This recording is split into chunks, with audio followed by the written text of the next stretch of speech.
deseándoles un hermoso día a todos nuestros amigos en todo el mundo.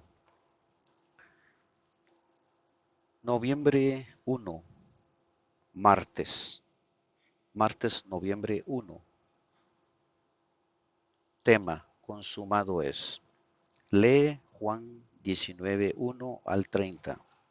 Pregunta: ¿cuál es el mensaje fundamental para nosotros en la declaración de Jesús? Consumado es. Finalmente había llegado los momentos decisivos para Cristo, para la humanidad y para todo el universo. Con profunda agonía, y Él luchó contra los poderes de las tinieblas. Lentamente atravesó el huerto de Getsemaní. Se abrió paso a paso de los juicios injustos y subió al monte del Calvario. Los ángeles malos intentaron vencerlo mientras Jesús pendía de la cruz. Los principales sacerdotes, los escribas, los ancianos se burlaban de él diciendo: a otros salvó, a sí mismo no se puede salvar.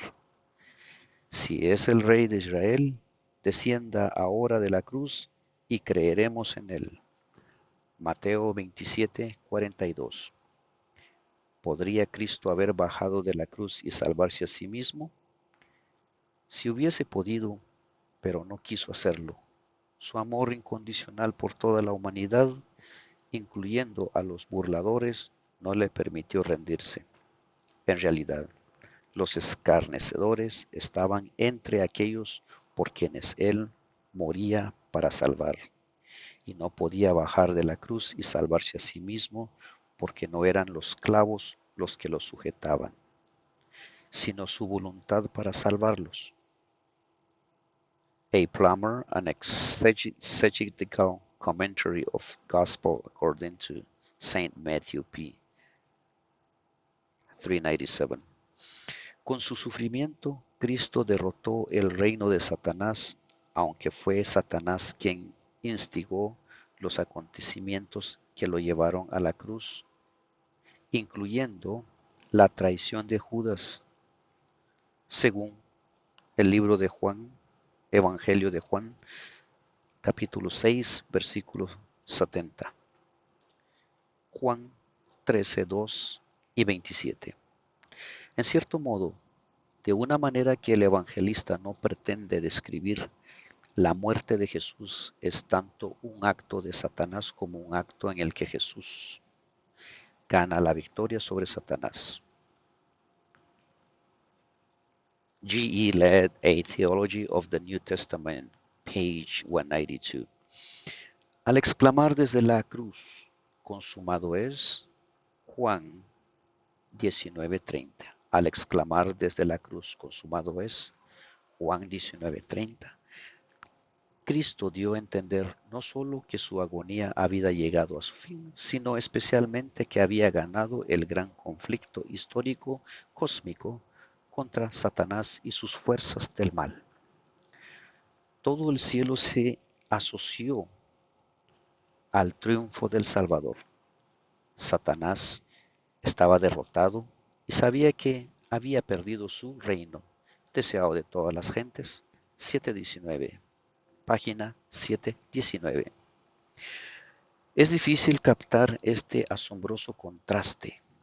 En la absoluta humillación del Hijo de Dios, Él había ganado para nosotros y para el universo la victoria más grande y gloriosa. Piensa en la grave que debe ser el pecado. Piensa en lo grave que debe ser el pecado, ya que requirió la muerte de Cristo para expiarlo, que debería enseñarnos esta verdad acerca de cuán inútiles son nuestras obras para obtener méritos ante Dios. Que debería enseñarnos esta verdad acerca de cuán inútiles son nuestras obras para obtener méritos ante Dios. A fin de cuentas, ¿qué podemos agregar a lo que Cristo ya ha hecho por nosotros? Lleva tu respuesta a la clase el sábado. Comentarios. de la hermana White. Los ángeles habían presenciado la agonía de su amado jefe hasta que ya no pudieron soportar aquel espectáculo y se velaron el rostro por no ver la escena. El sol no quiso contemplar el terrible cuadro. Jesús clamó en alta voz, una voz que hizo estremecer de terror el corazón de sus verdugos. Consumado es.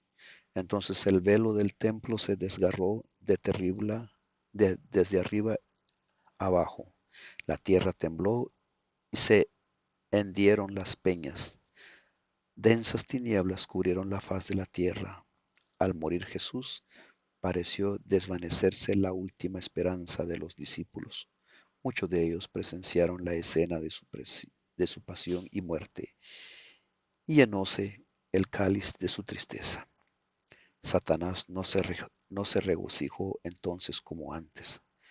Había esperado desbaratar el plan de salvación, pero sus fundamentos llegaban demasiado hondo. Y ahora, por la muerte de Cristo, conoció que Él habría de morir finalmente y que su reino sería dado a Jesús. Tuvo consulta con sus ángeles. Nada había logrado contra el Hijo de Dios y era necesario redoblar los esfuerzos y volverse con todo su poder y astucia contra sus discípulos. Debía Satanás y sus ángeles impedir a todos cuanto pudiese que recibieran la salvación comprada para ellos por Jesús. Obrando así, todavía podría Satanás actuar contra el gobierno de Dios. También le convenía por su propio interés apartar de Cristo a cuantos seres humanos pudiese, porque los pecados de los redimidos con su sangre caerán al fin sobre el causante del pecado, quien habrá de sufrir el castigo de aquellos pecados, mientras que quienes no aceptan la salvación por Jesús sufrirán la penalidad de sus propios pecados. Primeros Escritos, página 178, 177. Moisés y Aarón debían morir sin entrar en Canaán, sujetos al mismo castigo que cayó sobre aquellos que se encontraban en una posición más baja. Se inclinaron sumisos, aunque con el corazón presa de una angustia indecible. Sin embargo, su amor por Dios y su confianza en Él se mantuvieron inquebrantable. Su ejemplo es una lección que muchos leen por encima sin sacar ninguna enseñanza de ella. El pecado no parece pecaminoso, la propia exaltación no les parece grave.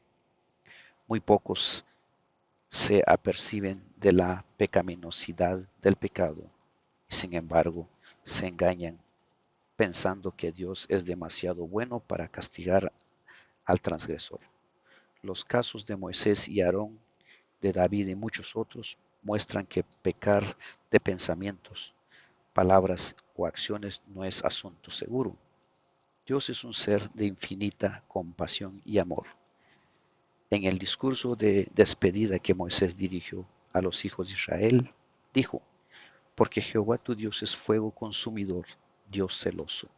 Deuteronomio 4:24. Deuteronomio 4:24. La conmovedora súplica de Moisés pidiendo que se le permitiera entrar en Canaán fue firmemente rechazada. La transgresión de Cades fue pública y notoria. Cuanto más elevada era la posición del transgresor, cuanto más distinguida era el pobre, tanto más firme era el decreto y más cierto el castigo. Testimonio para la Iglesia, tomo 4, página 364, 363. Amigos, que tengan ustedes un buen día. Gracias por visitarnos y suscríbanse al canal para poder seguir y mover hacia adelante este ministerio para que más personas alcancen y así podamos juntos todos predicar el Evangelio, las buenas nuevas. Buen día.